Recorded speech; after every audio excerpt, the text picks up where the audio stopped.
Azərbaycanın Usta Mənəm müsabiqəsi bu dəfə Sumqayıtda keçirilib.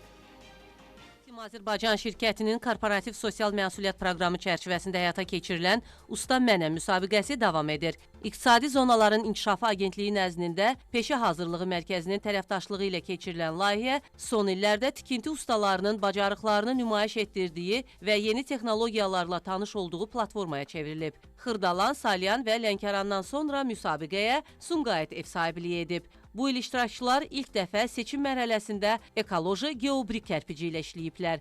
Tapşırıqlar ustalardan həm sürət, həm dəqiqlik, həm də yeni materiallara uyğunlaşma bacarığı tələb edib. Müsabiqədə Holcim'in Tektor tikinti qarışıqlarından da istifadə olunub. Bizim məqsədimiz bu tədbirdə ustalarımıza innovativ məhsulları təqdim etməkdir. Usta Mənəm yarışması təkcə peşəkar mütəxəssislərin müəyyənləşdirməsinə yönələn bir layihə deyil, eləcə də ölkədə peşə təhsilinin inkişaf etdirilməsi və onun miqyasının genişləndirilməsinə yönəlmiş bir layihədir.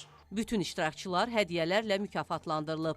Layihənin əsas qalibi isə ötən ildə olduğu kimi bu ildə pikap avtomobilinin sahibi olacaq.